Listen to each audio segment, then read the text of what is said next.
రీసెంట్‌గా జూనియర్ ఎన్టీఆర్ నటించిన 'దేవర' మూవీ భారీ అంచనాలతో రిలీజ్ అయ్యి తొలి రోజే అదిరిపోయే కలెక్షన్‌లు రాబట్టుకుంది. ఈ సందర్భంగా mega power star Ram Charan స్వయంగా తన భార్య, కూతుర్ని తీసుకొని జూనియర్ ఎన్టీఆర్ ఇంటికి వెళ్లారట. ఆ సందర్భంలో దిగిన ఫోటోలు ప్రస్తుతం సోషల్ మీడియాలో వైరల్ అవుతున్నాయి. జూనియర్ ఎన్టీఆర్, లక్ష్మీ ప్రణతి, ఉపాసన రామ్ చరణ్ కలిసి 'దేవర' మూవీని చూశారట. రామ్ చరణ్ 'దేవర' మూవీ పట్ల జూనియర్ ఎన్టీఆర్‌ని ప్రశంసించారు. ఇండస్ట్రీలో రామ్ చరణ్, జూనియర్ ఎన్టీఆర్ మంచి స్నేహితులు అన్న విషయం అందరికీ తెలిసే ఉంటుంది. అదేవిధంగా రామ్ చరణ్ భార్య ఉపాసన, జూనియర్ ఎన్టీఆర్ వైఫ్ లక్ష్మీ ప్రణతి కూడా చాలా క్లోజ్‌గా ఉంటారు. ఫ్యామిలీలో జరిగే ప్రతి ఈవెంట్లో వీరిద్దరు కలిసి పాల్గొంటూ అందుకు సంబంధించిన ఫోటోలను సోషల్ మీడియా ద్వారా అభిమానులతో పంచుకుంటారు. రీసెంట్‌గా వీరు కలిసి దిగిన ఫోటోలు ప్రస్తుతం సోషల్ మీడియాలో అందరినీ ఆకట్టుకుంటున్నాయి.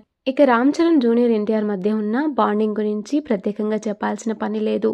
అటు మెగా ఫ్యాన్స్, ఇటు జూనియర్ ఎన్టీఆర్ ఫ్యాన్స్ ఎన్నోసార్లు తమ అభిమానాన్ని వ్యక్తం చేసి వారిపై ప్రశంసలు కురిపించారు. 'RRR' మూవీ ప్రమోషన్స్లో భాగంగా విదేశాల్లో ఉన్నప్పుడే రామ్ చరణ్, ఉపాసన త్వరలో తల్లి కాబోతుందంటూ మొట్టమొదటిసారిగా జూనియర్ ఎన్టీఆర్కే చెప్పారట. ఆ తర్వాతే చిరంజీవి గారు, సురేఖ గారికి చెప్పడంతో వీరి మధ్య ఉన్న బాండింగ్ పట్ల ఎన్టీఆర్ ఫ్యాన్స్, రామ్ చరణ్ ఫ్యాన్స్ సంతోషం వ్యక్తం చేశారు.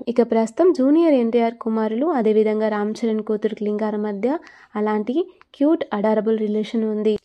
రామ్ చరణ్కి క్లింకార పుట్టిన సమయంలో జూనియర్ ఎన్టీఆర్ క్లింకార కోసం ఒక ప్రత్యేకమైన బహుమతిని ఇచ్చారని వార్త సోషల్ మీడియాలో వైరల్ అయింది. ఇవన్నీ పక్కన పెడితే 'దేవర' మూవీలో జూనియర్ ఎన్టీఆర్ సరసన నటించిన జాన్వీ కపూర్ నెక్స్ట్ సినిమా కూడా రామ్ చరణ్తో ఉండటం కూడా అందరినీ ఆశ్చర్యానికి గురి చేస్తుంది.